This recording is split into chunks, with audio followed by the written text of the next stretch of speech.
안녕하세요. 김호준입니다. 서울중앙지검이 최순실, 박근혜, 전두환 등 권력형 비리의 미납 추징을 전담하는 범죄 수익 환수부를 어제부터 가동했습니다. 임시부서가 아니라 아예 상설부서로 국세청, 관세청 등 유관부서와 협력하고 국제적으로 형사사법 공조도 강화한다고 합니다. 듣던 중 반가운 소식입니다. 권력형 비리로 부를 축적한 자들에 대한 단죄는 그들이 축제한 자산을 끝까지 수익해 전액 국고로 환수해야지 제대로 마무리가 되는 거죠. 우린 나라를 통째로 넘긴 친일파의 재산 환수조차 제대로 해내지 못했습니다. 그 덕에 친일파의 후손들은 명문학원 설립하고 유학을 가고 또다시 엘리트가 되어 부의 대물림을 하는 동안 독립운동가 후손들은 경제적 어려움으로 고졸 이하가 66%에 이르죠. 이게 말이 됩니까? 이런 역사를 이제는 끝내야 합니다. 반드시 정부 차원에서 나서서 국내는 물론 그들이 해외로 빼돌린 자산들 마지막 한 푼까지 아무리 오랜 시간이 걸려도 전부 환수해야죠. 그렇게 못하는 나라는 나라도 아닌 겁니다. 범죄 수익 환수부의 권투를 빕니다. 김호준의 박수였습니다. 시사인의 김은지입니다. 네. 범죄 수익 환수부 이런 거 생겼어야 돼요. 오래전부터. 네, 뉴스공장에서도 아주 오래전부터 주장해왔던 것들인데요. 드디어 네. 움직이기 시작했네요. 드디어 이제 상설 부서가 생기는 거예요. 서울지검 윤석열 지검장 하에. 우리가 이제 뭐 일제 청산 못했다고 프랑스 예 들고 그러는데 프랑스가 이제 대표적인 예인 거지 다른 나라도 다 마찬가지예요. 뭐 예를 들어서 노르웨이도 그 부역자들 재산을 전부 환수했어요. 그리고 그 전쟁으로 피해를 입은 사람한테 다 분배해버렸어요, 그때. 예. 뭐, 벨기에 같은 나라도 다 환수했습니다. 개인 재산 몰수하고, 만약에 부역자가 사망했다. 그러면은, 그 가족들한테, 가족들 재산을 몰수해버려서 굉장히 잔인하게 보이는데, 다시는 그런 일이 없도록 하려는 거거든요. 예. 시한도 없어요, 시한도. 예. 우리는 친일파라고 감옥에 간 사람이 없습니다. 부역자 처벌을 이렇게 단 한 명도 안 한 나라도 없어요, 정말. 말도 안 되는 거죠. 불행한 역사가 다시 반복되면 안 될 텐데요. 2016년 기준으로 보면 환수 금액이 3%도 안 된다라고 합니다. 그렇기 때문에 더욱더 이번에 출범한 것들에 대해서 박수를 쳐야 될 것 같은데요. 이게 1세대가 부역을 했어요. 근데 재산이 부역한 덕분에 늘었어요, 어마어마하게. 그러면 2세는 그 재산에 또 혜택을 누리는 겁니다. 그리고 또다시 권력 혹은 그 주변에 가서 또다시 그 혜택을 누리는 거예요. 반면에 그 싸운 사람들은 혜택을 못 입고 거꾸로 돼야 되는데 말도 안 되는 거거든요. 예. 아무리 오래 걸려도 끝까지 추적해야 된다.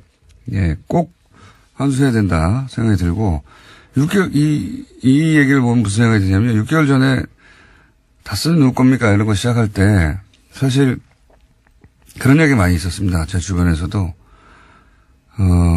박근혜 최순실 집중해야 되는데 전선을 흐트러뜨린다고 뭐 다 쓰고 해봐야 되냐. 다 끝난 건데 뭐 하나만 하다. 그런 소리 많이 했어요. 왜 안 됩니까? 해보지도 않고. 예. 사실 다들 다스 주인이 누군지 뻔히 알고 있었잖아요. 기자들 다 알고 있었어요. 그리고 거기 참여행사니까 다 몰랐나요? 다 알았죠. 그냥 둔 겁니다. 그냥 어쩔 수 없다고. 예. 시작하면 끝을 봐야 되고. 예. 반드시 해야 한다. 해외 도피 재산 있죠. 최순실, 이명박 전 대통령도 저는 있는 것으로 알고 있습니다. 다 찾아내야 한다. 범죄 수익 환수부 이름 좋네요. 예, 다스 해외 공장에서 빠진 돈들이 있다라는 소식들을 몇 번 전해드린 바가 있는데요. 그것이 비자금으로 만들어진 게 아니냐라는 의심을 계속 사고 있습니다. 우리나라에서 이거 환수 제대로 안 하니까 다 해외로 빼돌리는 거 아니에요. 예. 그리고 1세대에서 뭐 감옥 좀 가고 그 재산은 고스란히 남아서 2세대가 또 누리고 또 부활하는 거예요. 최순실도 이 재산 다 뺏지 않으면 자기들이 일해서 번 돈이 아니지 않습니까? 다 환수해야 된다. 아무리 오래 걸려도. 기자들도 이런 거 모른 척하면 안 되는 거예요. 붙어가지고 끝까지 찾아야 되는 끝까지. 예. 제가 10년 동안 이명박 전 대통령 쫓아다녔듯이 끝까지 해야 되는 거예요. 자, 첫 번째 뉴스는 뭡니까? 네, 어제 우병우 전 민정수석의 1심 선고가 있었습니다. 최순실 사태를 방조한 책임이 크다면서 징역 2년 6개월을 선고했는데요. 재판부는 최순실 씨의 국정농단을 알면서도 민정수석으로서 어떤 조치도 취하지 않았다라고 밝혔습니다. 또 최순실을 모른다라고 했던 우 전 수석의 주장도 거짓이라고 판단했습니다. 뉴스가 문제가 아니라 김은지 기자가 지금 감기가 들어가지고 보니까. 예, 빨리 하도록 하겠습니다. 후맹맹이의 발음도 뭉개지고 큰일 났어요. 제 발음을 보완해줘야 되는데 비슷한 발음이 됐습니다. 자, 예, 방심하다가 감기 걸렸는데 다들 좀 조심하십시오. 우병우 전 수석은 최순실을 모른다고까지 부인했죠. 예. 네, 그래서 재판부가 반성하는 태도가 전혀 없다라면서 이에 대해서도 비판을 했습니다. 어떻게 모를 수가 있습니까? 이거 말도 안 되는 거고 재판부도 그 부분에 대해서 반성 안 한다고 그런 거예요. 어떻게 모를 수 있냐고. 알면서도 사실은 방관, 소극적인 거거든요. 그게 아니죠. 적극적으로 협조했죠. 예. 그런 정황 너무 많은데, 그리고 이 재판이 너무, 형량이 너무 낮지 않냐 하시는 분들도 있고, 그런 논란도 있을 수 있는데, 재판이 이게 끝이 아닙니다. 시작이에요. 예. 네, 또 다른 재판도 진행되고 있습니다. 현재 구속된 상태에서 재판을 받고 있는데요. 공무원과 민간인 불법 사찰 혐의에 대해서도 재판받고 있는 중입니다. 본인이 거의 무소불위의 권력을 누린 만큼 이제 끈떨어진 개인이 돼서 예. 재판이 이렇게 끝나지 않고 점점 늘어날 겁니다. 예. 사실은 초기에 진작에 인정하고 갔으면 지금 좀 끝났을 수도 있어요. 더 파지 않고 검찰이. 원래 이제 사건이 너무 많기 때문에 일일이 다 할 수 없거든요. 근데 그 구속영장 계속 기각되면서 그렇죠. 계속 검찰이 더 팠거든요. 예. 혐의가 점점 늘어났습니다. 자, 우병우. 이제는 이제 박근혜 전 대통령밖에 안 남았네요. 소위 국정농단 사태 관련해가지고. 예, 다음 주에 우선 결심 선고가 있습니다. 박근혜 전 대통령도요. 자, 다음 뉴스는요? 네, 강원랜드 채용비리 관련 수사단이 채용비리 자체와 수사외압을 동시에 수사하고 있는 중인데요. 이 수사단이 그제 최종원 전 춘천지검장 등에 대해서 압수수색을 진행했습니다. 이 사람들은 2016년, 2017년 강원랜드 사건을 수사했던 검찰의 주요 관계자인데요. 여기 압수수색 영장에 대해서 눈에 띄는 부분이 있습니다. 김순환 전 검찰총장이 피의자로 적시되어 있다고요. 오늘 아침 동아일보가 보도했습니다. 이거 대단한 겁니다. 예, 바로 직전 검찰총장이에요. 예. 검찰이 바로 직전 검찰총장을 피의자로 적시해서 압수수색 영장을 청구했다는 건 수사 의지가 지금 보통이 아니라는 거거든요. 예, 이게 이제 잘못 수사하면 큰일 난다. 이런 인식이 있는 것 같고, 이거 관련해서 이제 권성동 의원이 계속 화제가 될 수밖에 없는 게, 그 이름이 채용 청탁하는 명단에 써 있거든요. 네, 예. 그렇죠. 또 대포폰에서 나온 통화 녹취에도요, 권 의원과 관련된 부분들이 있습니다. 그 최흥집 전 사장. 예, 강원랜드 사장이었습니다. 채용 관련해서 뭐 거의 95% 이상, 전부죠, 전원. 예. 사실상 전원, 그 청탁 비리가 있는 그 채용 비리를 저지른 당사자예요. 예. 그 당사자인데 이분의 대포폰에서 그 통화 기록이 나옵니다. 권성동 의원과. 그리고 거기에 남아있던 그 녹취가 아니라 통화 음성 파일이죠. 예, 그렇죠. 그걸 왜 저장했는지 모르겠는데 음성 파일에서 뭐 권성동 의원과 이야기를 해봤냐 또는 뭐 고검장을 통해서 뭘 막아라 이런 수사 외압에 대한 정황이 나와요. 거기 이름도 나오고 통화 기록도 나오죠. 권성동 의원 이름이 채용 청탁 리스트에 옆에 써 있죠. 그리고 권성동 의원의 보좌관이었습니까? 비서관이었습니까? 예, 비서관이었습니다. 비서관도 채용 비리로. 네, 그건 다른 건으로요. 감사원이 특정감사에서 나온 내용입니다. 네. 그리고 거기 그 비서관의 그 컴퓨터를 압수하겠다니 거기에 권성동 의원한테 채용을 청탁하는 편지가 써 있어요. 예. 네, 그러한 내용으로 보이는 건데 본인은 부인하고 있긴 합니다. 본인이 쓰긴 썼는데 안 보냈다고. 안 줬다라고 하고 있죠. 예. 간직한 거죠, 간직. 근데 이거 관련해서는 제가 꼭 이 얘기를 해야 되겠습니다. 네. 남의 방송사 방송이긴 한데 블랙하우스를 한번 보셔야 돼요. 예. 여기서 강유미 씨가 이 권성동 씨를 찾아갑니다. 진짜 깜짝 놀랄 만한 장면인데요. 저도 그 부분만 봤는데 예, 강유미 씨 정말 대단한 것 같습니다. 예, 기자들도 이렇게 못하거든요. 예, 강유미 씨가 권성동 법사위원장 법사위원장의 검찰 출신의 삼선의 막강한 권력에 개인적인 캐릭터도 대단히 까칠합니다. 예, 기자들도 굉장히 어려워한 국회의원이죠. 예. 쳐다가지고 꽃을 들고 가가지고 예. 국회에 몇 명 꽂으셨냐고 직접 물어봅니다. 강원랜드에 몇 명 꽂았냐라고. 예.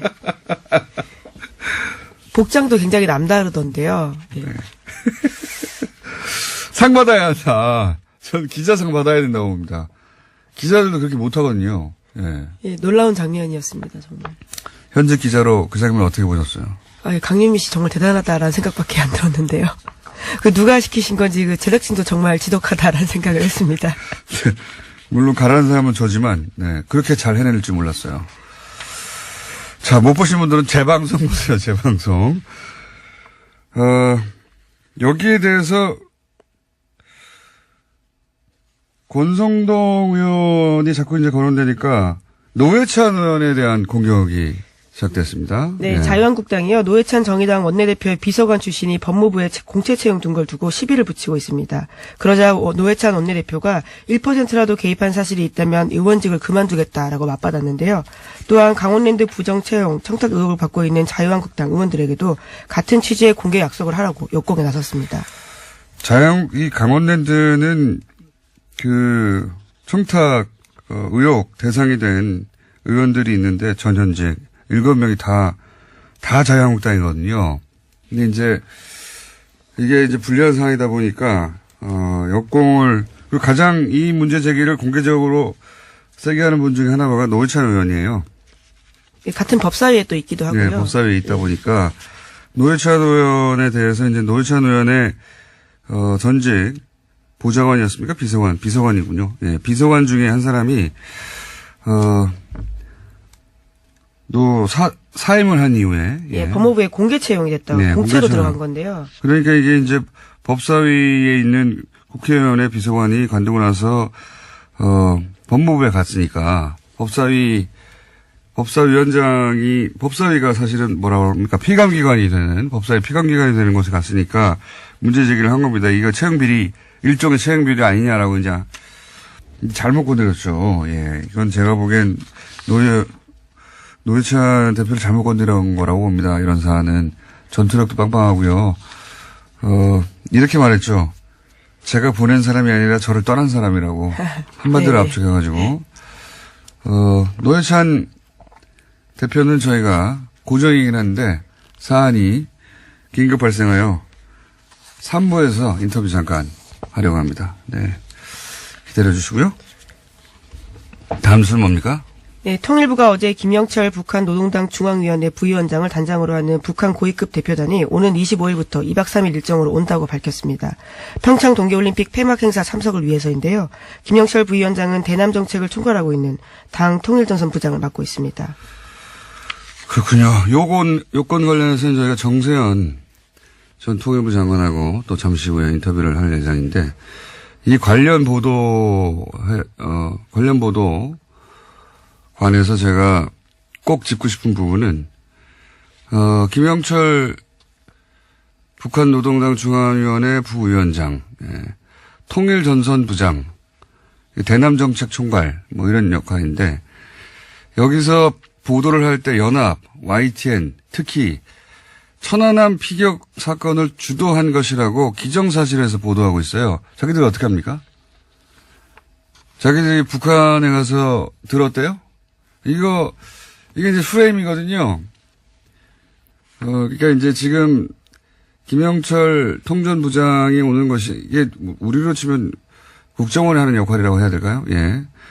이건 자세히 이제 제가 정세현 전 장관하고 얘기하겠는데 보도가 다 주도했다고 나와요. 어떻게 합니까? 제가 그게 궁금합니다. 어떻게 하는지. 요걸로 이제 아마도 천안함을 피격한 사람이 맞는데, 이걸로 이제 그 회담을 한다고 공격하려고 하는 것 같아요, 보수 진영에서. 네, 현재 자유한국당이 그런 스탠스를 취하고 있습니다. 자유한국당은 그렇게 공세를 취할 수 있는데, 연합하고 YTN은 특히 계속 보도 이렇게 하던데, 주도한지 어떻게 하냐고요, 당신들이. 기사를 그냥 주도했다고 계속 쓰던데. 자, 이거 큰 문제입니다. 기정사실화 하는 거거든요, 보도를 할 때. 다음 뉴스는 뭡니까? 네, 대법원 출입기자단이 이재용 삼성전자 부회장 2심 판결문을 공개했던 오마이뉴스에 대해서 1년 출입정지라는 중징계를 내렸습니다. 오마이뉴스가 지난 9일에 공범자 이재용, 피해자 이재용, 엇갈린 1, 2심 판결문 전문 공개라는 제목으로요. 2심 판결문 전문을 실어서 보도한 바가 있습니다. 그에 대해서 기자단 내규 위반이라면서 징계한 건을 올렸고요. 그리고 그런 징계를 확정했다라고 합니다. 원래 뭐 기자단들끼리 자신들만의 규율 혹은 내규 이런 게 있어요. 왜냐면은 안 그러면 경쟁 속에서 엠바고가 깨지기도 하고. 근데 이제 판결문을 공개한 것에 대해서 원세훈 판결문 때는 공개했는데 이런 징계 문제제기가 없지 않았습니까? 없었습니다. 예, 2014년 9월 25일에요. 똑같이 오마이뉴스가 원세훈 전 국정원장의 판결문 전문을 공개한 바가 있는데요. 그에 대해서는 문제제기하지 않았습니다. 그렇게 예를 들어서 법원에서 중요한 판결 나왔을 때, 이게 이제 너무 빨리 공개되거나 전문을 공개해버리면 이제 법원에서 협조를 받을 수 없다. 예, 그런 취지의 주장들을 하고 있는 건데요. 그런 건데, 기자단 쪽에서. 지금 1년 동안 출입을 못하게 해버린 거잖아요. 이거는 아무리 봐도 과한데, 이건 저희가, 직접 입장 한번 들어보겠습니다. 예. 오마이뉴스 측의 입장도 한번 들어보고, 출입기자단의 입장도 누가 인터뷰에 응할지 모르겠는데 삼성이라서 너무 과하게 때린 게 아닌가 하는 문제제기가 있을 수 있습니다. 자, 다음 뉴스는요.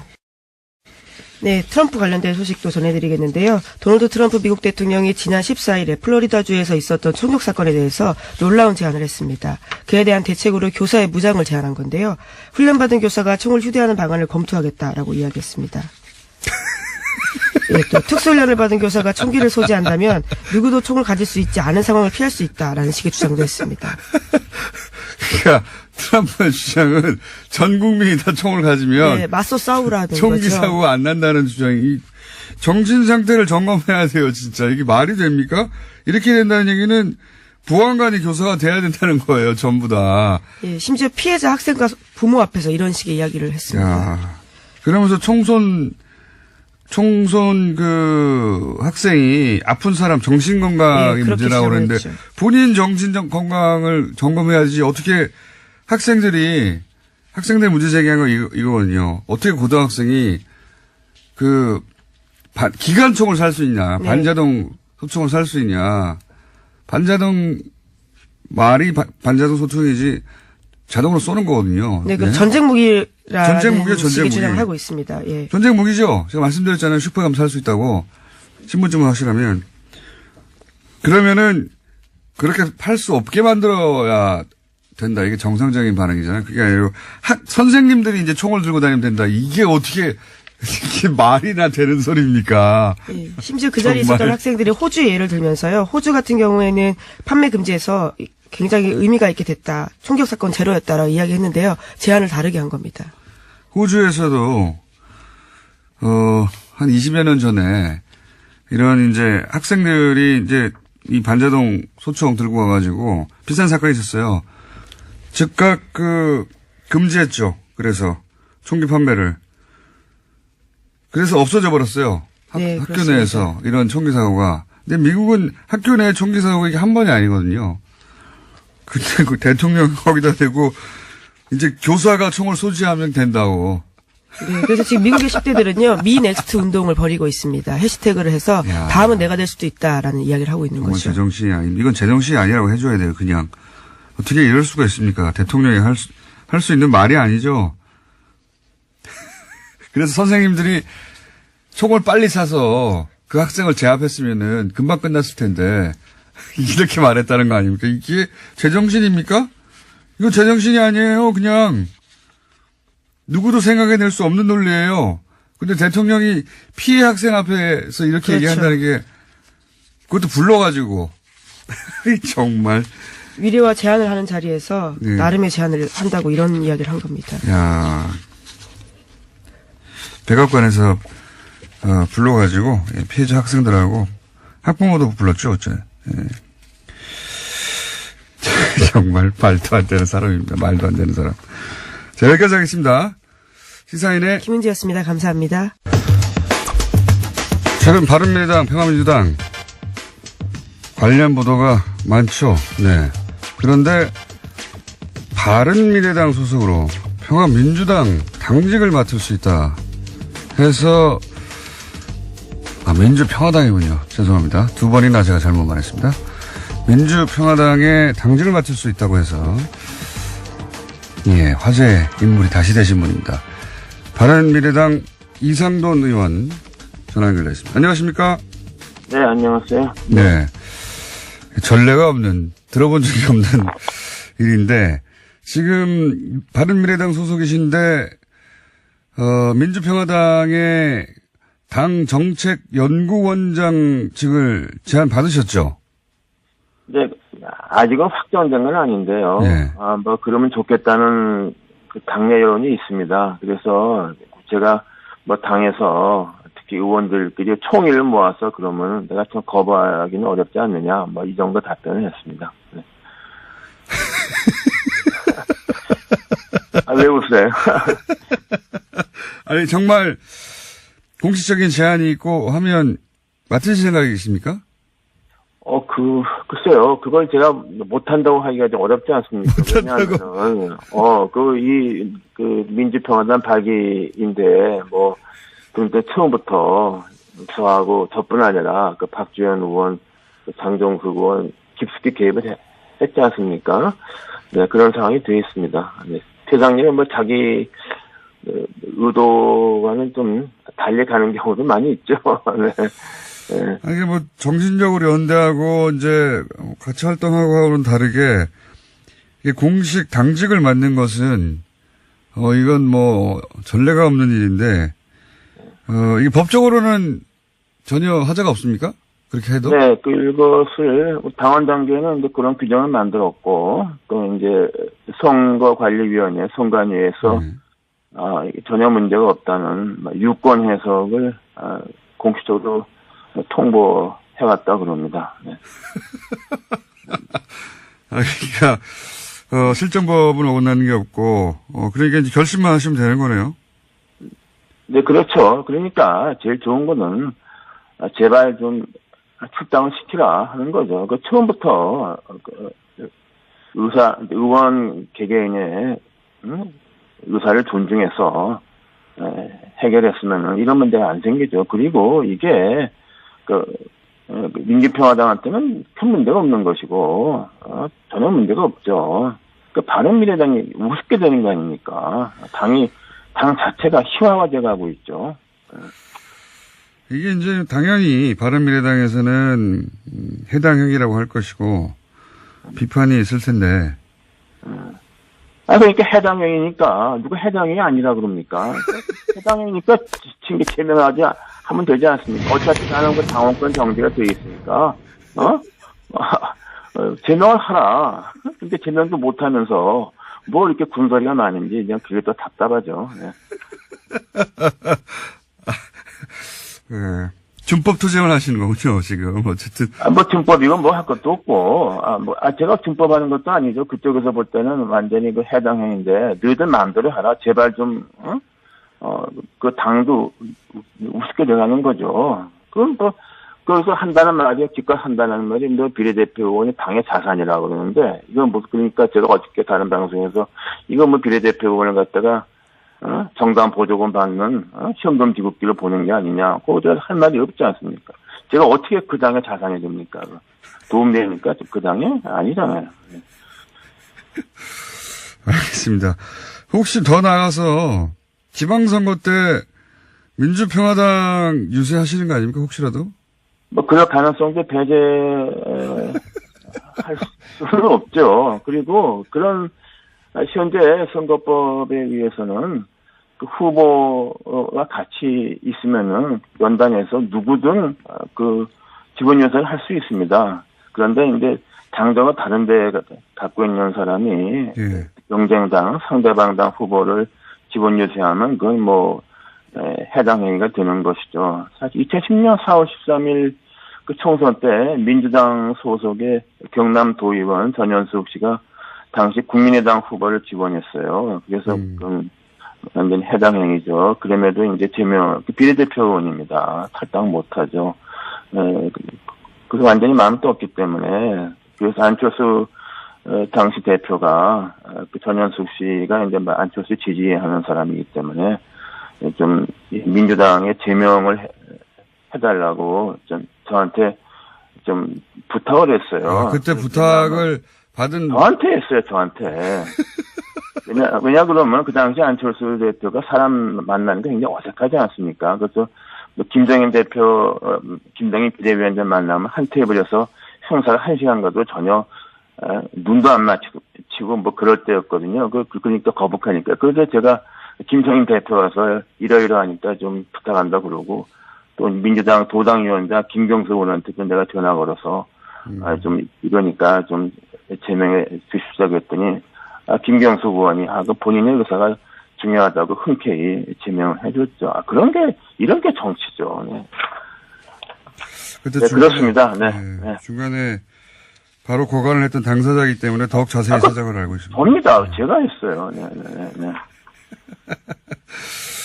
그리고 이제 그 교섭단체 서명 날인할 때 지금 세 분 3인방 소위 지금 이상돈 의원과 함께 출당시켜달라고 하는 3인방 외에 박선숙 의원도 서명 날인을 안 한 것으로 알려졌는데 이건 확인이 안 됐죠 아직.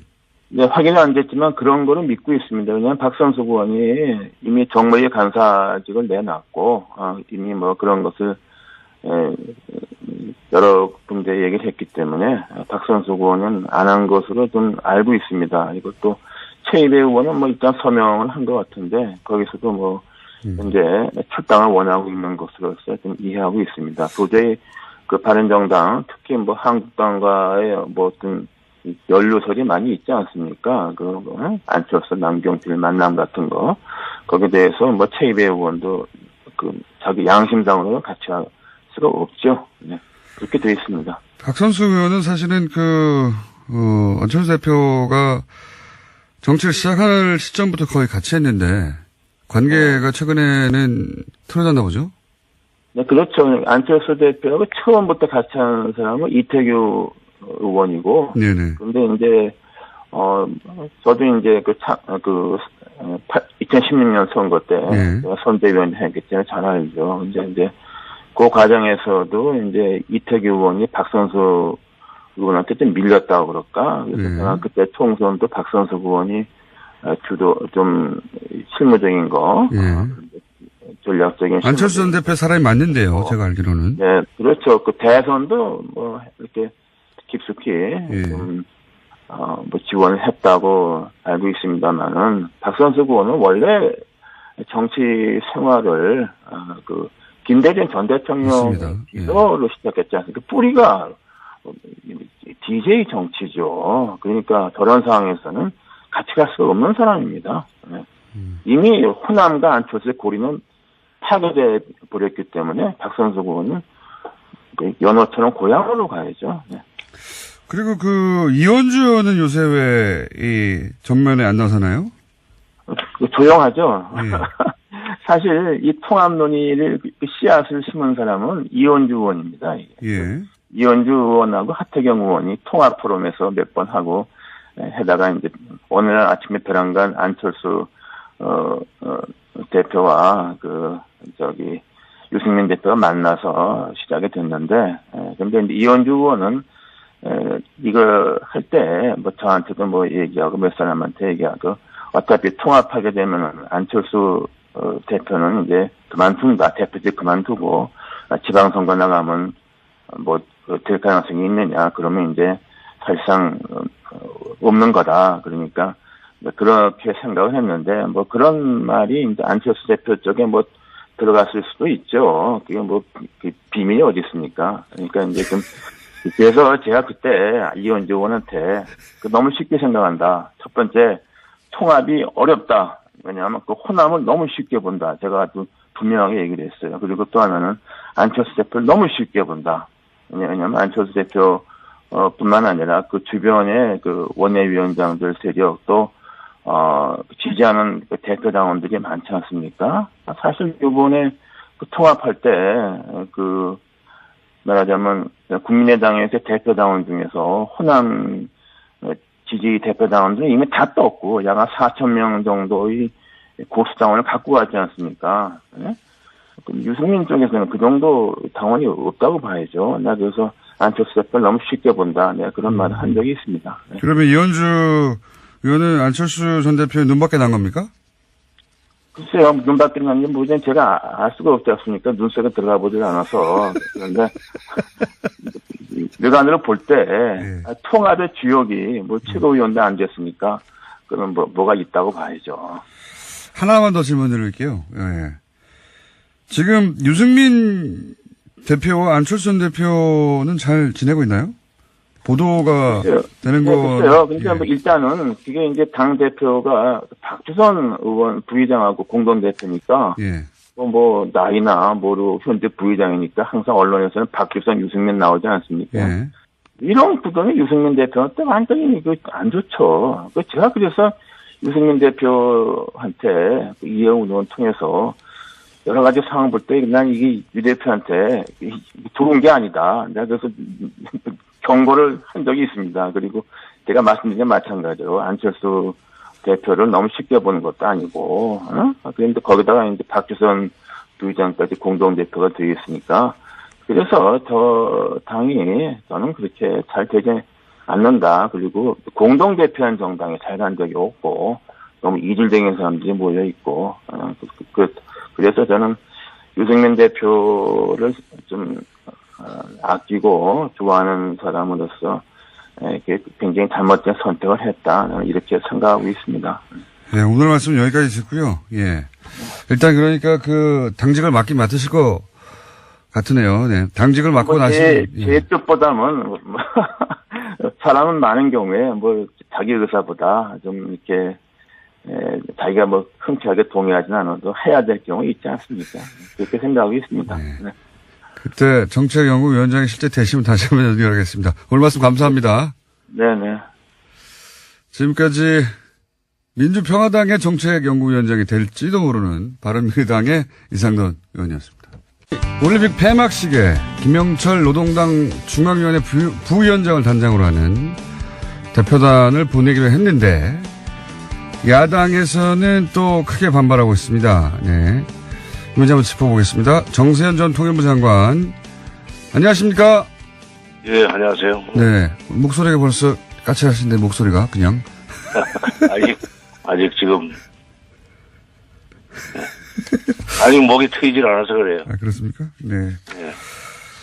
지금, 제가 좀 전에도 말하긴 했었는데, 지금 김영철 부위원장이 천안함 폭침을 지시한 사람이다, 기획한 사람이다, 이런 식으로 기정사실한 보도들이 보수 매체를 중심으로 나오고 있기도 하고, 또 자유한국당에서는 사살해야 되는 사람이다, 뭐 이런 식의 지적이 있습니다. 우선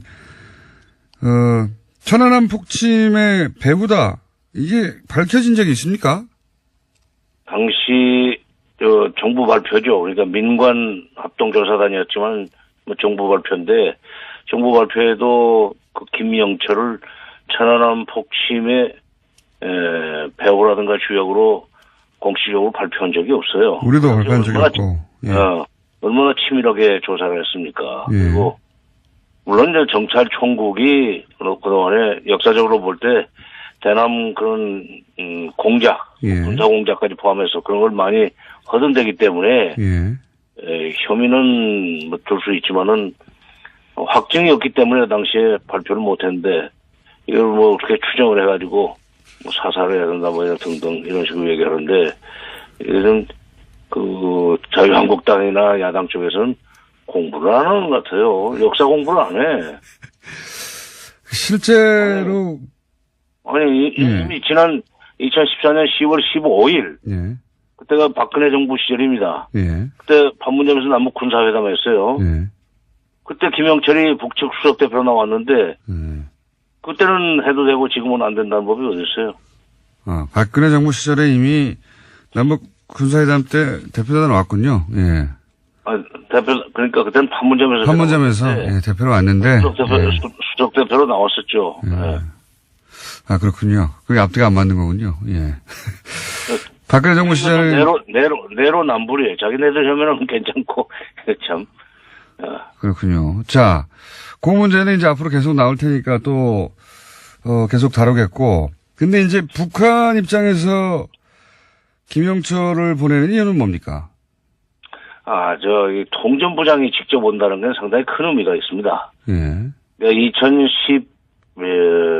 2012년 대통령 선거가 끝나고 이명박 대통령이 당선됐을 때 그때 이명박 대통령 당선자 측과 접촉을 위해서 당시에 통전부장 김양근이 내려온 적이 있었어요. 예.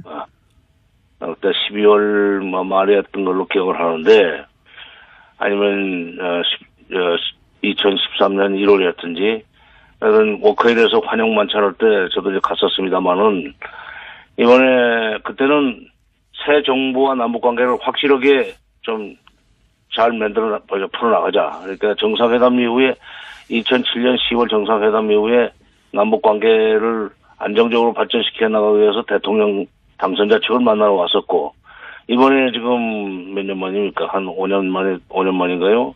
5년 만에 오는 셈인데 이번에는 지금 문재인 정부와 남북 관계를 좀 제대로 풀어나가자 하는 그런 의지가 담긴 방남이라고 생각을 합니다. 두 번째 오는 거예요. 통전부장이 온다는 것은 의미가 커요. 예.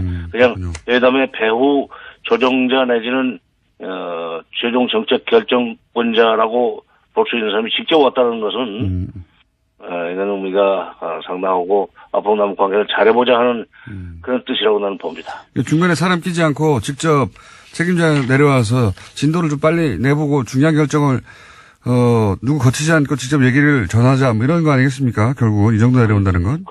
그렇죠. 예. 그러면 지난번에 이제 남북 정상회담 이야기가 나올 거라는 예언을 하셨고 딱 맞추셨는데 뭐 남북 관계 관련해 가지고는 정세현 전 장관님이 하신 예언들이 대부분 맞았어요. 예. 대부분 맞았고 그러면 이 김영철 부위원장이 왔다 가고 나서는 어떤 의제를 던지고 가는 셈이 될까요? 어떻게 전망하십니까? 뭐가 주제가 될까요? 지금 이제 지난번 김여정 특사를 내려보냈는데 프랑스 부통령과의 회담이 불발되지 않았습니까? 그렇죠. 약간 불발됐는데 미북 접촉이 불발된 뒤에 앞으로 미북 접촉을 어떻게 풀어나갈 것인지 좀 다리를 놔달라는 얘기를 확실하게 좀 하지 않겠는가 하는 생각이 듭니다. 한국 정부가 미국을 좀 설득을 해서 미북 접촉 내지 미북 대화 이걸 잘 좀 연결시켜 달라 하는 그런 부탁을 할 것 같고 따라서 그걸 위해서는 남북 간에 폭넓은 대화를 하자. 고위급 회담도 또 하고 군사회담도 하고 뭐 적시회담이든지 각종 각급 교류 협력과 관련된 그런 회담 같은 것을 좀 폭넓게 앞으로 벌려나가자 하는 얘기를 하지 않겠는가. 그러기 위해서 이제 26일 하루를 꼬박 쓰리라고 봅니다. 뭐 전망만 하시면 대부분 맞아왔으니까요. 그러면 북한이 이렇게 통전부장을 직접 내려보낼 만큼 적극적으로 나오는 이유는 역시 처음에 올 초에 올림픽에 사람 보내겠다고 했던 그때 그 이유와 마찬가지로 핵무장은 됐으니까 이제 경제를 발전시켜야 되는데 그러자면은 북미 관계를 풀어야 하니까 그런 이유 때문에 북한이 이렇게까지 적극적이다 이렇게 보면 됩니까? 그렇죠. 질문이 아니라 답변을 하시네. 그 답변을 이미 진작에 하셨기 때문에 제가 기억하고 있습니다. 예. 작년까지 해서 자기네들 그동안에는 북한이 핵경제 병진 노선을 견지하겠다고 얘기를 했었어요. 예. 박근혜 정부 시절에 특히 핵경제 병진 노선 강조했었는데 작년까지 해서 자기네들은 국가 핵무력 완성을 했다고 이제 선언을 했기 때문에 이제부터는 경제 쪽으로 방점을 찍어야 되겠다, 비중을 실어야 되겠다 하는 그런 정책 방향을 결정했다고 봅니다. 금년 말, 아니 작년 말, 금년 초에. 네. 그게 이제 신년사에 나오는 거죠. 그래서 신년사의 대내 경제 파트를 봐도 굉장히 자세한 그 계획들을 제시를 해요. 그런 경제를 활성화시킨다고 그 경제를 발전시켜 나가는데 기본적으로 남북 관계가 안정적으로 관리가 돼야 되고 또 그걸 통해서 미북 관계가 좋아져야만 북한이 국제 제재 같은 것을 피해가면서 경제를 발전시킬 수 있다고 보고 있는 거죠. 그래서 이번에 그 진짜 속셈은 경제 발전을 위한 소위 남북 관계 개선 그리고 미북 관계 개선 여기에 지금 방점이 있다고 생각합니다. 그 펜스 부통령은 이제 회동이 불발되고 나서 뭐 북한이 약속을 어겼다고 자기 쪽에서의 자기 버전의 이제 그 회담 실패 이유를 얘기를 했는데 그게 뭐 미국 내에서 여론도 안 좋고 하니까 그렇게 변명을 했겠죠. 근데 이방카가 오는 게 이게 이 의미는 잘 모르겠습니다. 이 이방카가 김영철 부위원장과 만나서 이런 얘기를 할 수 있는 무슨 정치적 역량이 있거나 그런 건 아니지 않습니까? 근데 이방카의 수행원 중에 예. NSC 그러니까 국가안보회의의 아시아 담당 담당관이 갑자기 낀 것 같아요. 아하. 여자죠. 거기도 여자. 근데 아하. 이미 김영철을 그러니까 어떤가 그때 케네스 베라는 또 교포가 네. 북한에 난데없이 들어가가지고 억류돼 있다가 풀려난 적 있지 않습니까? 네네. 케네스 베를 데리고 갔던 DNI 그러니까 국가정보국장이 그 평양에 갈 때 그때 수행을 해서 가가지고 이번에 여자 그 무슨 앨리스 뭐 후컨지 예예예. 가가지고 당시에 김영철과 지금 정보국장이 상대를 했었는데 아하. 네, 그때 배석도 하고 안면이 있기 때문에 이 얘기가 자연스럽게 나올 수 있으라고 봅니다. 그러니까 이방카보다는 앨리스 후컨과 하는 여자 아시아 담당 한반도 전문가 한반도 담당관이 수행원에 있다는 것이 주목할 만한 가치가 있는 그렇군요. 이방카가 뭐 일종의 개인 장사하고 패션쇼하고 뭐 그렇게만 혹은 뭐 그 올림픽 참여만 하고 이미지만 하고 그럴 거면 NSC에서 이 사람이 따라올 필요가 없었는데 요 사람이 온 걸 보면 김영철 부위원장과의 어떤 비공식이든 만남을 예상해 볼 수도 있겠군요. 예, 그렇죠. 그리고 이방카를 보내는 거는 그냥 이번에 와서 무슨 패션쇼 가라는 건 아니고 예. 트럼프 대통령이 보내는 건데 트럼프 대통령이 아마 펜스 부통령이 와서 일을 잘못 하고 간 거에 대한 만회. 이거 보완이라고 그럴까. 그 말에 그다음에 또 한국 정부 대통령한테 확실한 메시지를 좀 전달하려고 하는 우리도 잘해보려고 그러니까 알겠습니다. 당신이 잘해봐라. 알겠습니다. 장관님 오늘 여기까지 듣겠습니다. 감사합니다. 네. 정세현 전 장관이었습니다. 쇼미더머니 안원구 전 대구지방국세청장 플란다스의 개주 나오셨습니다. 안녕하십니까? 예, 안녕하십니까? 궁금하신 분들이 많으실 테니까 요 얘기부터 할게요. 지난주에 이제 플란다스의 독. 네. 플란다스의 독을 홈페이지는 곧 개설되겠지만 그 전까지는 다음 카페를. 네. 개설해서 여기서 준비 작업을 하고 있다. 예, 그렇습니다. 네, 말씀하셨고, 그때 이제 심상치 않다고 말씀하셨는데 500명밖에 안 된다고 그래서 제가 심상하다. 그냥. 하고 말씀드렸는데, 방송 나간 다음에 몇 명입니까? 지금 8,000명이 지금 회원으로 가입했습니다. 지금. 8,000명이요? 예. 조금 심상치 않네요. 조금 심상치 않네요. 네. 8,000명. 그렇군요. 일단 이제 홈페이지 완성되는 시점. 네. 그 다음에 참여하고 싶으신 분들이 참여하려면 이제 계좌도 필요하고. 예. 결제 방식도 준비돼야 되는데 그게 다 언제 준비됩니까? 지금 결제 방식하고는 다 결정이 됐고요. 안정화 단계를 거쳐서 다음 주 중에. 예. 저희들이 발표를 하겠습니다. 그래서 준비는 다 돼 있다 이렇게 말씀드렸습니다. 그럼 그 전까지는 일단 다음에 가가지고 플란다스의 개, 여기서 개는 강아지 개 말고, 예. 개주할 때 그 개를 예, 검색하면은 카페가 나오고, 누구나 가입할 수 있고, 그리고 아예 독립적인 홈페이지는 그러면 주소가 플란다스의 독점 KR. 네, 그렇습니다. 플란다스의 독. 플랜다스까지는 똑같고, 독, 개. 예. DOG가 되는 거죠? 그렇습니다. 예. 그래서 다음 주에는 이제 홈페이지가 개설된다고 합니다. 그 전에 궁금하신 분들은 다음에 가서 확인해 보시면 되고, 거기 자세히 나와 있겠죠, 모든 내용이. 이제 모든 안내는 다음 카페에서 직접 확인하시면 되겠습니다. 기존에 그 국민운동본부에, 그 돈을 냈다가 지금은 이제 돌려받는 과정을 거치고 있는 거죠? 예, 그렇습니다. 거기서 본인은 앞으로도 계속 하겠다고 생각하시는 분들은 이 다음 카페에 가입하시고 다음 주에는 아예 홈페이지에서 참여를 하시면 됩니다. 심상하다가 심상치 않은 단계로 넘어가고 있는 중입니다. 네, 예. 8,000명. 네. 맞네요. 뭐, 페이팔이라든가 해외 결제 같은 게 잘, 지난번에는 준비가 빨리 안 됐지 않습니까? 예.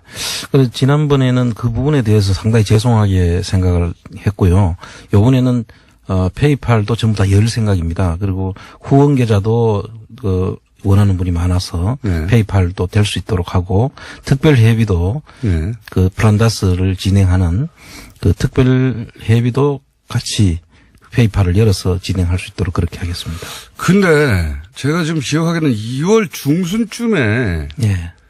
이게 이제 매물로 나온다고 그랬는데 예. 2월 중순 지났어요?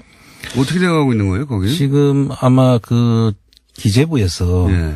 이 주식 평가에 대한 지금 상당한 고민을 안고 있는 것 같아요. 그래요? 예, 지금 그때 국감에서 이 금액이 너무 비싸다. 예. 그래서 안 팔린 거 아니냐 이런 질책을 많이 받다 보니까 이제 평가 다시 한다고 그랬죠. 예, 평가 방법이 한 3가지 정도가 되는데 그 중에서 상대 가치 평가라는 게 있습니다. 그럼 어쨌든 다시 한다고. 예. 네. 그랬는데 그걸 지금 계속 지금 못 하고 있는 거죠, 지금. 계속 지금 시간을 끌고 있는 것 같아요. 이상하네요. 그럼 예. 언제 한다고 혹시 발표가? 이제 곧 안 할 수는 없을 것 같고요. 예. 그 서울경제신문에 이제 그때 한번 이게 무기한 연기한다 이렇게 오보성 보도가 나왔죠. 매각을. 예. 그래서 다시 저희들이 직접 확인을 해보니까 기재부에 네. 확인을 해보니까 무기한 연기는 아니고. 그건 아니다. 그리고 곧 그 적정한 가치를 반영한 주식 평가를 해서 예. 곧 하긴 한다. 예, 예. 한다. 하긴 하지만 연기되고 있는 건 사실이네요. 또. 그렇습니다. 예. 예. 그런데 이제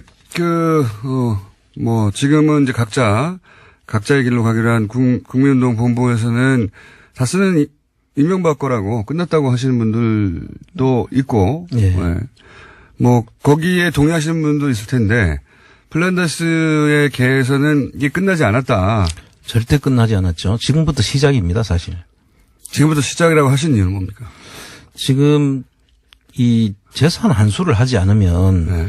지금 이 재산 환수. 예, 이게 환수를 꼭 해야 되거든요.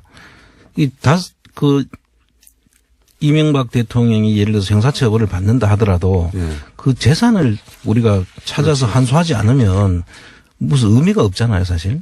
범죄 수익 환수부가 그렇지 않아도 검찰에 생긴다고 하는데 예. 사실 이런 권력형 비리 같은 경우는 돈을 되찾아야 돼요. 돈을. 그렇죠. 항상 제가 주장하지만 돈을 되찾아야 됩니다. 돈을 되찾아야 되는데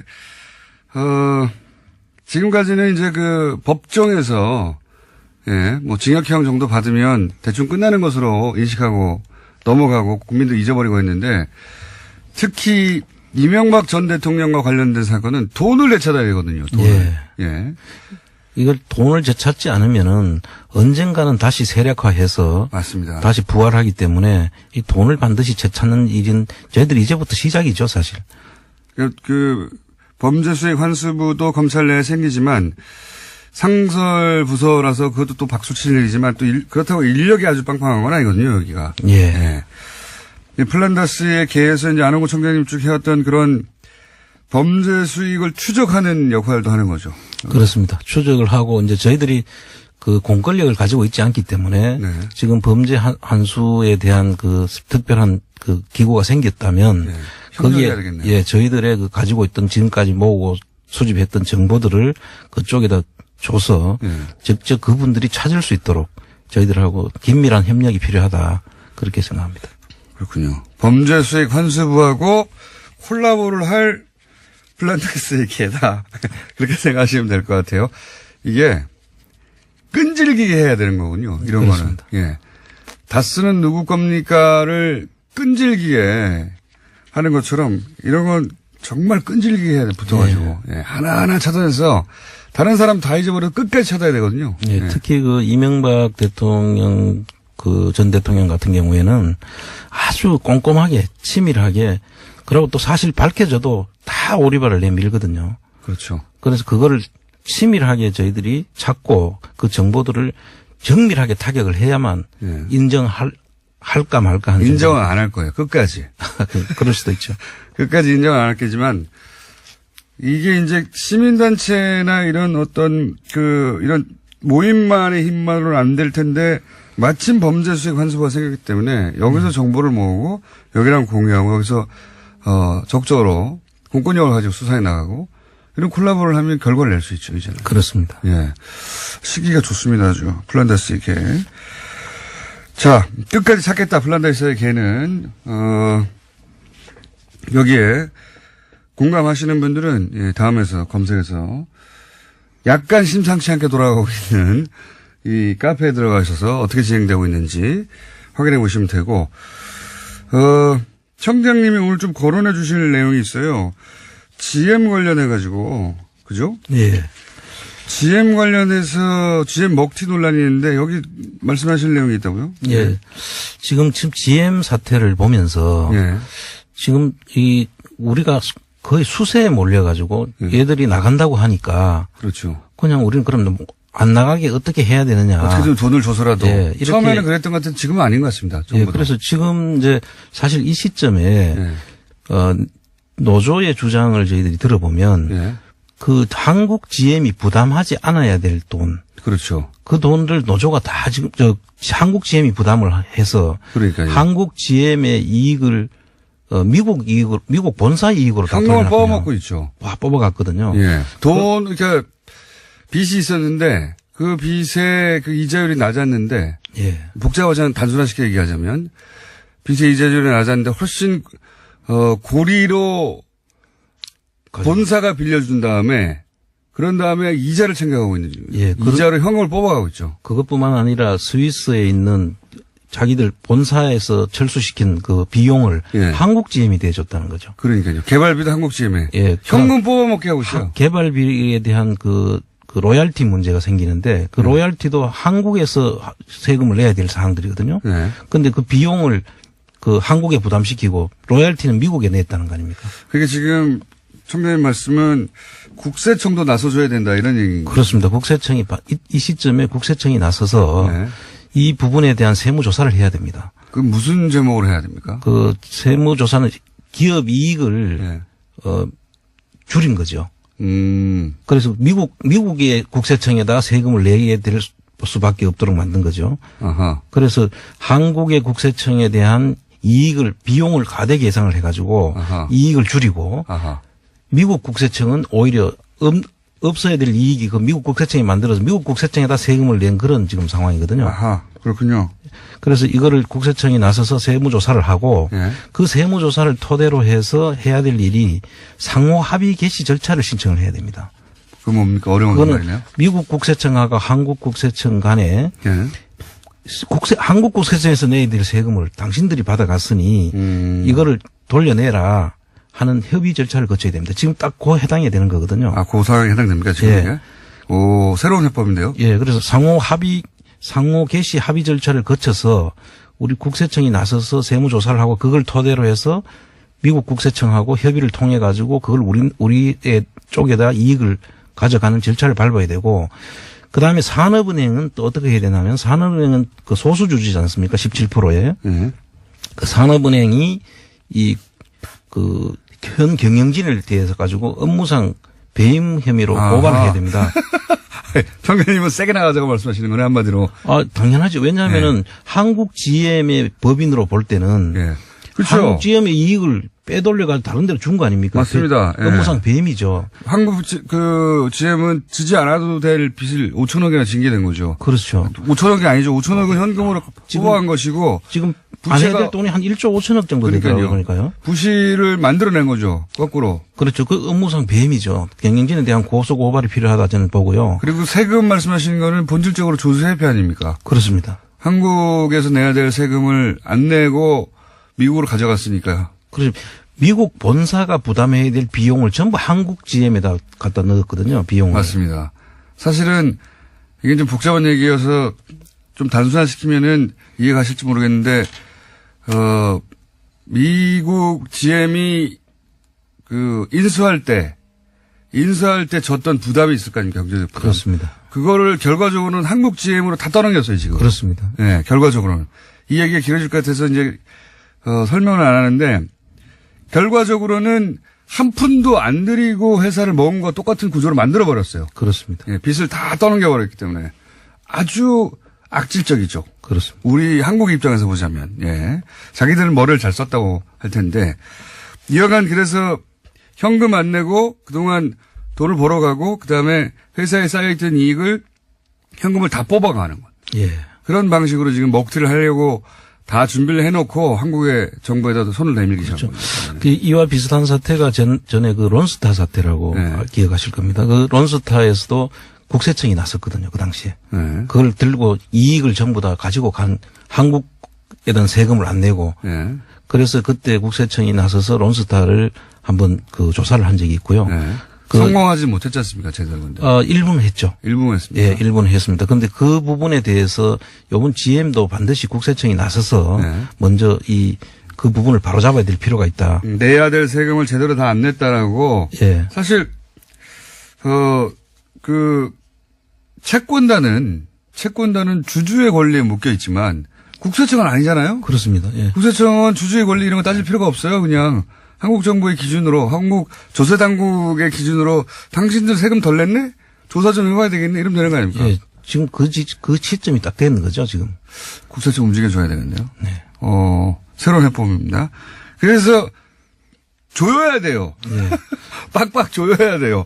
마음대로 못하게. 그 산업은행도 지금 미온적인데 예. 저렇게 해서는 안 됩니다. 산업은행도 그 경영진에 대한 업무상 배임 문제로 고소 형사상 문제를 제기하고 또 민사로 네. 그 돈을 손해배상 청구를 해야 됩니다. 서로 정부 여당에서야 서로 친하게 잘 풀자 이렇게 얼굴 마주보고는 얘기해도 아니 정상적으로 지금 할 수 있는 것들을 다 해야죠. 그렇습니다. 예. 저기서는 한국 생각 안 하고 그냥 쭉쭉 뽑아갔거든요. 엄청나게. 그리고 나서 멀쩡하던 한국 GM을 부실화시켰어요. 빚더미에 앉혀놨거든요. 예. 그렇기 때문에 국세청이 나서야 된다. 좋습니다. 새로운 해법인데. 시간이 4분 정도인데 요 얘기를 길게는 못하겠고 요 얘기를 꼭 한번 여쭙고 오늘 시간 마무리해야 될 것 같은데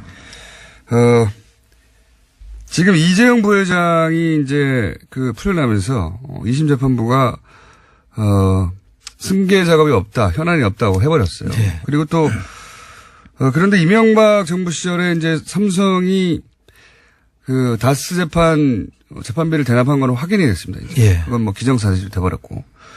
그러면 박근혜 정부 하에서 삼성으로부터 뭘 받았는지는 밝혀졌어요. 내용은. 그걸 예. 재판부가 무시해버렸을 뿐이지. 예. 그거는 법정에서 판결날 일이고.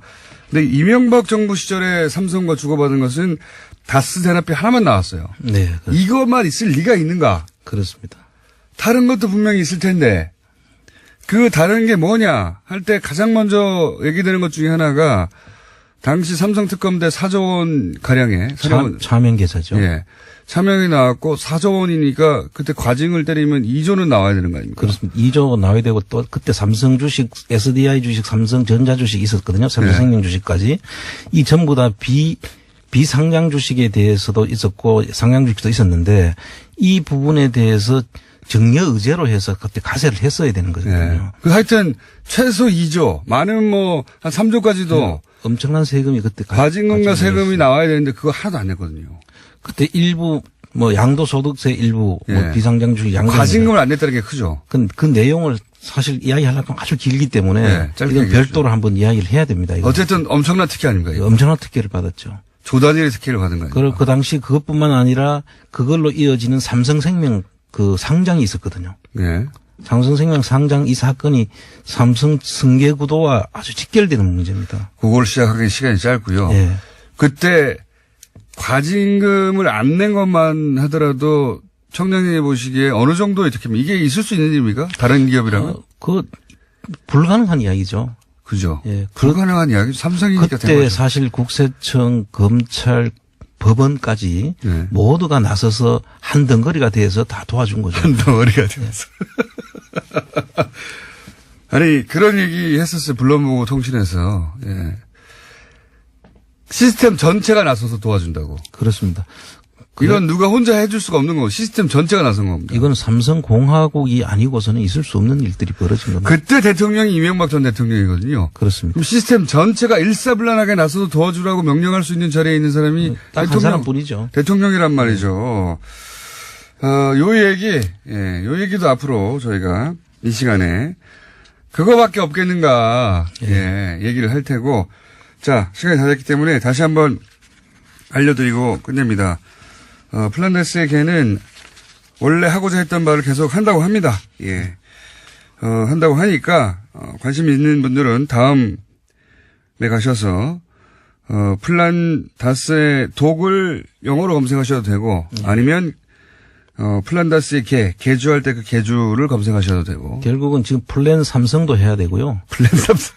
그다음 플랜 GM도 해야 되고. 플랜 GM도 해야 되고. 플랜 네이버도 해야 되고. 플랜 네이버도 해야 되고. 앞으로 할 일들이 지금 태산같이 있습니다. 지금. 어쨌든 여기서는 하고자 했던 바, 그러니까 다스의 주인을 밝히는 건 시작일 뿐이고. 네. 주인을 밝혀서 범죄 수익을 환수하고 하는 활동을 계속해 나가고 여기를 본부로 삼을 예정입니다. 네. 지금 많은 그 자원봉사자들께서 지금 나서서 도와주고 있기 때문에 저희들이 이제 금방 자리 잡을 수 있었다. 너무 감사하다는 말씀을 이 자리를 빌어서 말씀드립니다. 재능 기부하신 분들 네. 맞습니까? 네. 어떤 재능 기부가 있어요? 뭐 다양합니다. 홈페이지 만들어 주시는 분, 뭐 보안 문제를 지금 얘기해 주시는 분들, 그다음에 또 은행 처리 문제라든지 여러 가지들을 지금 전부 다 지금 도와주시고 계셔가지고 저는 너무나 행복합니다. 지금. 알겠습니다. 기부하실 재능이 있으신 분들도 도움을 기다리고 있다니까 다음 카페 한번 가보시기 바랍니다. 네. 다스는 시작일 뿐이다. GM은 국세청이 또 나서라. 삼성 특혜도 앞으로 여기서 이명박 정부 시절 삼성 특혜도 앞으로 여기서 다루겠다. 여기까지입니다. 안원구 전 대구지방국세청장이었습니다. 감사합니다. 네, 감사합니다. 만난 지 얼마 안 됐는데 며칠 안 됐는데 다시 한번 연결합니다. 정의당 노회찬 원내대표. 안녕하십니까? 네, 안녕합니다. 안녕합니다. 예. 저희 스튜디오에 나오시고, 블랙하우스에서 만났고, 너무 자주 만나는데, 이미 인터뷰 많이 하셨죠, 오늘? 예. 예. 그래도 이제 이 인터뷰가 제일 중요합니다. 자, 어제 자유한국당 김진태 의원이 이제 주장을 했습니다. 노회찬 원내대표의 전 비서관이죠? 예, 비서관이. 예. 법무부 인권국의 사무관으로 채용됐는데, 냄새, 어딘이 이랬던 것 같아요. 냄새 나는 짓을 다 하면서 고결한 척 한다. 하여튼 고결한 것으로 보였다는 거죠. 근데 자유한국당에서 그런 근거를 댔습니까? 노회찬 원내대표께서 사무관 채용과 관련해서 뭐 압력을 행사했다든가 그런 근거를 댄 게 있습니까? 전혀 되지 않았고요. 김성태 원내대표가 뒷거래했다. 정의당이. 뒷글에. 예. 법무부가 뒷거래했다. 또 김진태 의원은 부정한 청탁을 했다. 예. 뭐 제가 어떤 얘기를 한 것처럼 예. 제 발언처럼 이렇게 인용까지 했어요. 아, 그래요? 그래서 그거는 그렇죠. 뭐, 내 비서관인데 로스쿨 출신이니까 잘 봐달라. 고 했다라고 발언을 공식적으로 했어요. 오. 그래서 그런 발언은 제 정신이면은 근거가 없이 할 수 없는 발언이잖아요. 그렇죠. 예. 그래서 근거를 대라. 뿐만이 아니라 근거를 갖고 있다면 나를 고발하라. 예. 부정청탁으로 고발을 해야죠. 그렇게 했는데 아직 근거도 못 되고 고발도 안 하고 있네요. 거꾸로 대표님이 지금 고발을 해야 될 상황인 것 같습니다. 그렇습니다. 고발을 하셨습니까? 아니요. 일단은 기회를 줘야죠. 기회는 언제까지 주실 예정이십니까? 예, 며칠 더 기다려 보겠습니다. 해당 비서관이 이 인권국 사무관에 지원한 사실을 나는 알지도 못했고, 예. 그리고 오히려 해당 비서관이, 비서관을 그만두려고 할 때 내가 말리기도 했기 때문에, 예. 내가 가지 말라고 말리는 사람인데 왜 딴 데다 소개해 주냐고, 이런 취지 말씀하셨어요?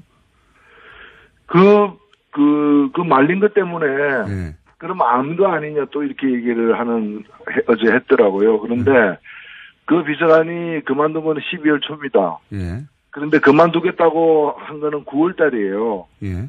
그래서 몇 차례 제가 말렸는데도 뜻이 완강하고 몸도 안 좋고 좀 쉬겠다고 해서 그래서 국감을 끝나고 이제 정리하는 걸로 해가지고 11월 달에 정리하는 걸로 했고 제가 11월 달에 세 사람을 뽑았습니다. 네. 예. 그리고 법무부에 간 거는 그 한참 뒤에요. 그만두고 난 뒤 한참 뒤이기 때문에 제가 말릴 때는 9월, 10월 달에 말렸기 때문에 그때는 뭐 법무부 가려고 그만두는 게 전혀 아니었고 본인이 사실 여러 가지 좀 건강 상태도 그렇고 여러 가지로 해가지고 사정이 있어서 그만두겠다고 한 것이죠. 그리고 나중에 제가 법무부 간 걸 알았는데 예. 제가 같이 일해봤지 않습니까? 1년 6개월 그 사람하고. 예. 그 사람은 훨씬 더 좋은 자리에 갈 수 있는 사람이에요. 능력이라거나 여러 가지 경력이.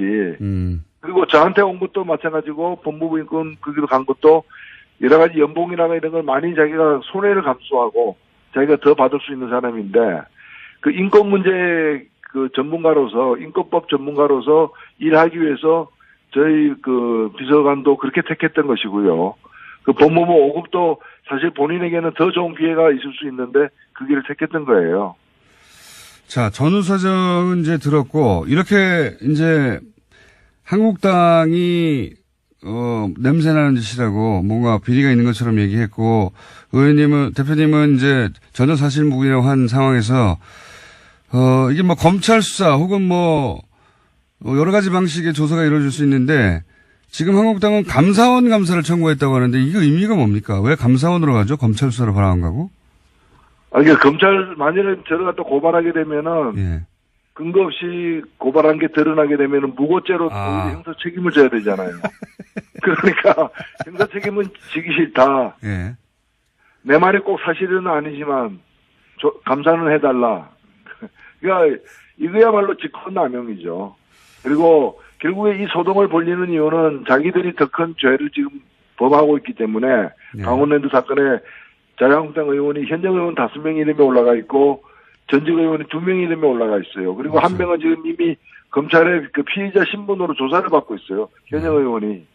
근데 그런 사람을 또 국회 사법개혁위원회에다가 검찰 개혁을 하는 데다가 집어넣어 놓고 검찰에다 압박을 가하고 있는 거죠. 지금 자유한국당이 이렇게 갑자기 다른 사람도 아니고 노회찬 대표를 이렇게 타겟팅한 이유가 뭘까요? 그래서 그거야말로 제가 묻고 싶은 일입니다. 강원랜드에 대한 의혹 제기를 가장 여러 곳에서 적극적으로 하신 분이라서 그런 거 아닙니까? 그렇죠. 그러니까 강원랜드 일은 우리만 한 게 아니다. 너희들도 하지 않았느냐. 비슷한 일들을. 예. 제가 좀 점잖게 말씀드리면 부처 눈에 부처만 보이는 거죠. 자기들이 하니까 남들이 다 그렇게 하는 것처럼 보이고 그렇게 또 믿고 싶은 거죠. 여기 대해서 현장에서 바로 1%라도 관여했다면 의원직을 내려놓겠다고 하셨지 않습니까? 그렇습니다. 제가 예? 이 문제와 관련해서 사전에 알지도 못했고 또 부정한 청탁을 부정하든 부정하지 않든 이 문제와 저희 전직 비서관 채용과 관련해서 법무부에 부탁한 적이 없어요. 직접 부탁을 안 했을 뿐만 아니라 간접적으로 누구를 통해서라도 부탁한 일이 없기 때문에 1%라도 그런 흔적이 나온다면은 네. 뭐 법적인 처벌과 무관하게 검찰 수사나 이런 거 무관하게 무조건 사퇴하겠다. 그렇기 때문에 권성동 위원장도 강원랜드와 관련해 가지고 정말 이 부정한 청탁을 한 바가 없다면은 그 부정한 청탁을 한 사실이 1%라도 나온다면은 사퇴하겠다고 국민들에게 약속하라. 예. 그렇게 얘기해. 그러니까 본인은 약속 안 하겠다. 왜 나까지 끌고 들어가냐, 뭐 이런 식으로 얘기를 했던데요. 네. 아니, 본인이 그렇게 자신 아니, 뭐, 자기 왜 나까지 끌고 들어가냐. 본인이 먼저 들어가 있었어요. 내가 끌고 들어간 게 아니라. 그렇죠. 그거는, 네. 그거는 대표님이 하신 말씀이시죠. 왜 나를 거기다 끌고 들어가냐고. 그렇죠. 제가 물구신이 아니라 자기가 원래 물에 빠져 있었어요. 그렇습니다. 거기 많은 분들이 물에 빠져 계셨죠. 예. 그렇습니다. 7명입니다. 많은 분들이 단체로 물에 빠져가지고, 예. 붙잡은 발목이, 근데 왜 하필 노회찬 대표였을까 제가 궁금했거든요. 그게 궁금했습니다. 아니, 노회찬 대표가 이런 일을 할 일이 있다고 했다는 게 너무 신기해가지고요. 예. 혹시 그동안 자유한국당에 특별히 밉보이신 거 있습니까? 법사위에 활동하시면서? 아니요, 전혀 그렇지는 않습니다. 그러니까, 저 같은 사람도 그런 일을 하는데 자기들 한 거는 별 문제 아니지 않겠느냐, 뭐, 이렇게 믿고 싶었던 것 같아요. 기저 효과를 노린 거군요. 자, 저희가 궁금한 건 이겁니다. 다음 주 수요일입니까, 저희가? 예. 네. 수요일 뉴스공장 출연하실 때까지 예. 뭔가 자유한국당이 조치를 취하거나 근거를 대거나 사과를 하거나 뭘 하지 않으면 그럼 그때쯤에는 뉴스공장에 출연하셔가지고 어떻게 하겠다고 결정해서 발표하시죠. 예. 예, 그렇게 하겠습니다. 알겠습니다. 뭐 무슨 근거를 댈지 무척 궁금하네요. 근거를 대라고 했는데 전혀 근거 안 되고 있죠. 예. 예, 제가 오히려 뭐 이렇게 얘기하고 있습니다. 이제 그런 제가 확실하게 또 대응을 하니까 청탁이 없다 하더라도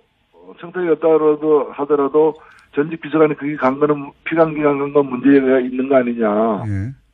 그게 뭐 법사위원이자 사법개혁위원인데 그런 식으로 따지면요. 그 법무부 검찰이 법사위 피감기관 아닙니까? 네. 그럼 그 피감기관 출신 검사가 국회의원 되는 것도 문제죠. 법사위 국회의원 되는 것도. 그게 바로 김진태 의원 아닙니까? 법사위원장도 마찬가지입니다. 법사위원장도 마찬가지죠. 그래서 사사건건 검찰개혁 공수처 반대하고 지금 있잖아요. 검찰을 대변해가지고. 그러네요. 예. 그 다음에 사법개혁 특위위원으로 지금 피의자 신분인 염동열 의원이 또 사법개혁 특위위원이잖아요. 예, 예. 그러면서 그분이 거기 간 이유가 검찰 개혁하겠다는 거예요. 아니, 본인이 지금 피의자 신분인데 검찰 개혁하겠다. 그게 소매치기에다 파출소 잡혀간 사람이 파출소 개혁하겠다 얘기하는 거 똑같은 거죠. 알겠습니다. 예. 오늘 여기까지 듣고요. 예. 수요일 날. 또 뵙겠습니다. 예. 또 뵙겠습니다. 감사합니다. 네, 감사합니다. 정의당 노회찬 원내대표였습니다. 플란다스 개 이름 지은 사람이 전데요. 청장님 바쁘실 테지만 저 감사패 받고 싶어요. 제가 진짜로 이름을 지었는데 주변 사람들이 저를 안 믿고 다 거짓말쟁이라고 하고 있습니다. 알겠습니다. 제가 꼭 전달하겠습니다. 플란다스에게 재정비 되면은 감사패를 공식적으로 보내고 인정할 수 있도록 본인이 거짓말쟁이 돼 있다고. 플란다스에게는 다들 주변에서 알고 있는데 내가 했다고 해도 아무도 안 믿는다고. 플란다스 독 검색하니 애견 카페가 나와요. 그러니까 개주할 때 그 개를 쓰시라니까요. 플란다스 독은 영어로 할 때 독이고요. 한글로 하시면 개주할 때 그 개를 쓰셔야 됩니다. 애견 카페밖에 안 나와서 여전히 카페에 들어가지 못하고 있다고 긴급 문자가 왔습니다. 왜 애견 카페만 있냐고. 검색을 잘못하신 겁니다. 네. 검색을 잘못하신 거고요. 강원랜드와 관련된 제보 문자들 또 오고 있습니다. 저희한테. 관광학과 교수님이, 저희한테 그랬어요. 강원랜드는, 줄이 있어야지 들어가지, 못 들어간다고, 아예 기대하지도 말라고. 그런 얘기를 교수님이 예전부터 하셨잖아요. 그렇군요. 예. 어제 블랙하우스 보다가 와이프가 김우준 씨를 처음 보고 큰 충격을 먹고 내 자식이면 수면제를 먹여서 저 머리를 다 밀어버려야겠다고 하고 다시 잠이 들었습니다.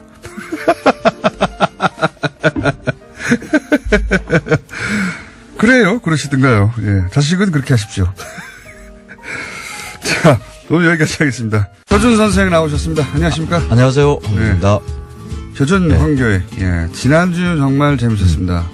방송 주제하고 아무 상관없는 내용 얘기하다가 혹시 지난주 방송 못 들으신 분은 예, 지난주 방송 다운로드 받아서 들어오십시오. 아주 그냥 처음부터 끝까지 헛소리만 했거든요. 저희가 헛소리만 했는데 너무 원래 설 음식 얘기하기로 했었죠. 예. 뭐 내년에도 설은 돌아옵니다. 그러니까 설 음식만 맨날 똑같다고 그러고 딴 얘기만 시끄러워 끝났어요. 자, 이번 주는 뭡니까? 평창 올림픽이 이제, 이번 일요일 날, 예. 이제 폐막을 합니다. 이 주말에 너무 또 짧아요. 많이 가실 것 같아요. 슬슬 분위기 올라오고 있는데, 이제. 진짜. 그만큼 뭐 즐겼으면 됐죠, 뭐. 분위기 올라온 건 일주일밖에 안 돼요, 실제로. 그렇긴 하죠. 예. 초기에는 뭐, 평양 올림픽이다 뭐다 해가지고 예 말들이 많아서 뭐 평양 올림픽이라고 이름 붙여도 괜찮을 것 같아요. 뭐 어때요? 뭐 아무렇게나 부르는 거죠. 이름 뭐라고 부르든 간에 실제로는 그렇지 않으니까. 이건 예.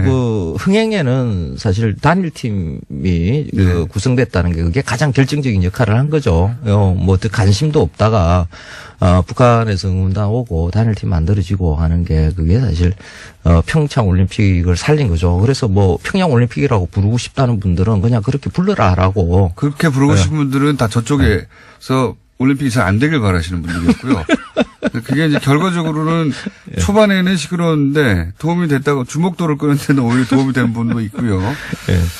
그래서 자, 근데 이제 지난주 얘기는 뭡니까? 리셉션 때 네. 음식 세팅을 본인이 하셨는데 그거를 조선일보가 미리 김을 세게 만든 바람에 그렇죠. 열이 받으셔가지고 한참 욕하다가 끝났습니다.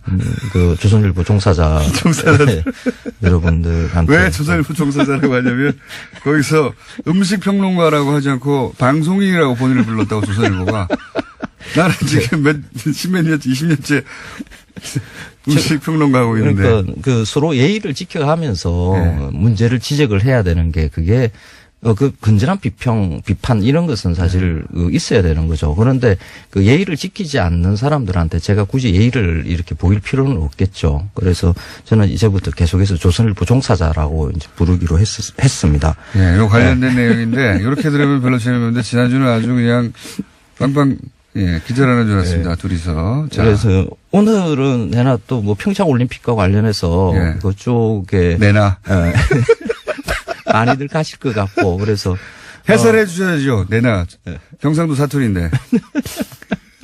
그래서 이쪽에 지난번에는 뭐 평창 가면 그쪽 개막식장 거기가 황태덕장이고 뭐 이래서 거기서 황태국 한 그릇 드시고 이런 것도 괜찮겠다 그랬는데 강릉에서도 많은 경기가 열려요. 강릉. 예, 특히 이제 실내에서 이루어지는 것은 강릉에서 이루어지거든요. 그래서 강릉 분들은 뭐 강릉 올림픽이다, 뭐 이렇게들도 이야기를 하세요. 그만큼 이제 강릉에 많은 사람들 오시고 지금 서울에서 출발하는 그 기차가 KTX가 강릉까지 이렇게 닿거든요. 그래서 제가 한 이틀 정도로 강릉을 계속 갔었는데, 강릉이 진짜 사람들 많이 오시더라고요. 그래서. 지금 먹거리 중심으로는 어떻습니까? 지금. 강릉이. 제가 듣기로는. 거기 가면은 다른 나라 대통령이 맛집 찾아다니고 막 그런다고 그러더라고요. 그런 얘기 전에 듣긴 했습니다. 경기장 주변에는 뭐 음식점이 원래 없는 공간에서 이렇게 그렇죠. 만들어지기 때문에 없어요. 그런데 거기서 조금만 벗어나면 뭐 오래된 음식점들 뭐 이런 것들 많이 있더라고요. 얼마 전에 보니까 치킨집들이 이렇게 대박을 쳤다라고 사실 먹을 만한 고기가 사실 그렇게 주변에 많이 없기는 해요. 그 주변에. 그게 뉴스가 조금 눈길을 끌고요. 역시 치킨 공화국이구나. 만약에 남은 며칠 동안이라도 이미 있었지만. 네. 남은 며칠이라도 꼭 가야 되겠다니까 지금 금토일 3일밖에 안 남았어요. 그러니까 3일 이내라도 가야 되겠다고 하시는 분들이 거기 가서 뭐를 먹어야 됩니까? 절대 놓치지 말아야 될 게. 그러니까 의미 있는 음식으로는 그러니까 평창의 황태 이런 것처럼 황태는 여러 번 얘기했고. 그러니까 강릉에 가면 이제 초당두부 마을이 있어요. 네. 그게 이 경포대 옆에 그 모래톱 위에 유명한 곳이죠. 예. 이렇게 마을이 있는데 그 초당두부가 아시아권에서는 사실 다 두부를 먹거든요. 일본도 먹고 중국도 먹고 뭐 이러는데 이런 응을응을한 상태, 간 만들어진 두부 상태로 먹는 데는 없어요. 이거는 이제 두부가 만들어지기 전에, 그러니까 완성품이 아닌 상태의 두부라고도 볼 수가 있거든요. 그래요? 그래서, 그리고 응고제로 쓰는 게 초당 두부는 바닷물로 쓰거든요. 아하. 예, 바닷물로 쓰는 두부가 다른 어느 나라에 있다라는 이야기를 제가 접하지는 못했어요. 아직까지는.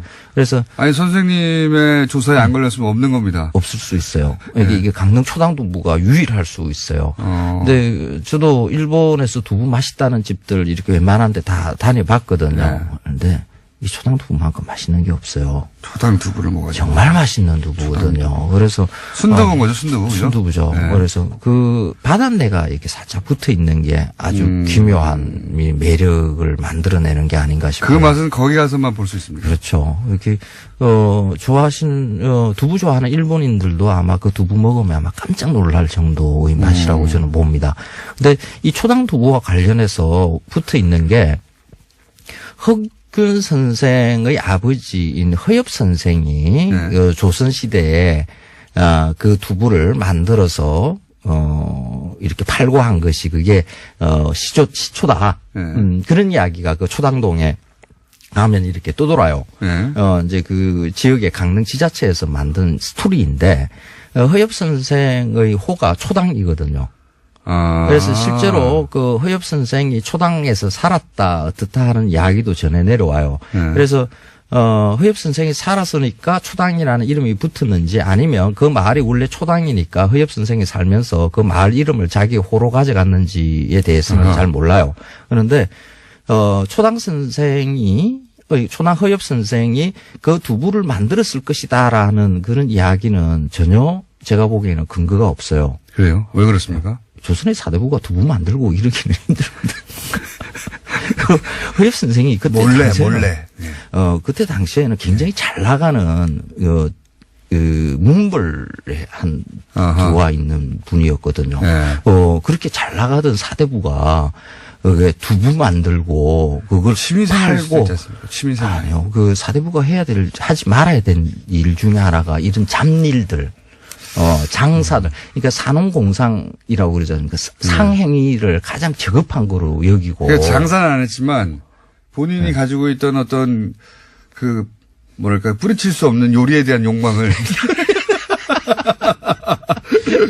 그래서 이게 초당두부가 만들어진 게 사실 한국전쟁과 관련이 있어요. 그렇게 오래된 게 아니네요. 그렇죠. 이게 초당 마을이 한 50호 정도 되는 이거 조그마한 마을인데 모래톱 위에 있는 좀 가난한 동네요. 근데 그 동네가 예전 일제강점기 때부터 이렇게 사회주의자들이 좀 제법 많이 있었고 거기에서 그러니까 야학도 일어나고 했어요. 그래서 공동체였군요. 그렇죠. 전쟁이 일어나면서 그 동네의 남자들이 이렇게 싹 사라져요. 사라졌다기보다는 죽었겠죠. 근데 그 사라진 것에 대한 그것을 그 동네 분들이 차마 이야기를 안 해요. 거의 대부분의 분들이 제삿날이 같습니다. 그러니까요. 그러니까 무슨 일이 벌어졌는가 하는 것은 이제 충분히 입으로 알 수 있겠죠. 근데 제가 20년 전에 취재를 할 때 그 할머니들, 그 남편을 잃은 할머니들은 살아계셨을 테니까. 그렇죠. 그럼 그 이야기 좀 하지 말라. 저한테. 네. 그럼 이 마을 이미지가 그렇게 좋게 만들어지지 않는다. 항상 빨갱이 마을 같은 이런 것으로 이미지가 만들어질까봐, 우리 자식들도 빨갱이 자식들 뭐 이렇게 말이 붙을까봐 그 할머니들은 늘 걱정을 하셨어요. 지금 그 초당 마을에 가면 초당 마을 초당 두부 공장도 하나 있거든요. 그분들도 사실 그 후손이에요. 근데 그 이야기를 요즘에는 해도 괜찮겠다라는 이런 이야기를 하시더라고요. 그 한국 전쟁 중에 남편을 잃은, 그러니까 이제 여자들이 이제 먹고 살아야 되는 거죠. 생계 유지를 해야 되는 거죠. 그러니까 생계 유지하기 위한 가장 좋은 방법은 값싼 재료를 가져와서 좀 부풀려 가지고 간에 가공을 해서 바깥에다 파는 것으로 이윤을 남기는 게 가장 좋거든요. 그래서 콩을 외부에서, 그게 또 콩농사 잘 되는 데가 아니에요. 모래톱 마을이거든요. 콩을 사와서 거기서 두부를 만들어서 그 두부를 슬픈 역사가 있는 음식이에요. 그렇죠. 두부를 이고 지고 해서 그 중앙시장까지 그 걸어서 가면 한 30분 걸리는 거리거든요. 그래서 그걸 머리에 이고 걸어서 가서 그 두부 시장에서 팔고 한두 분이 이제 돈을 좀 버시니까 초당 순두부. 그렇죠. 이 집 저 집도 표준 황교안 하고 선생님 계속 이야기하셨습니다. 그래서 끝난 듯이 한 지금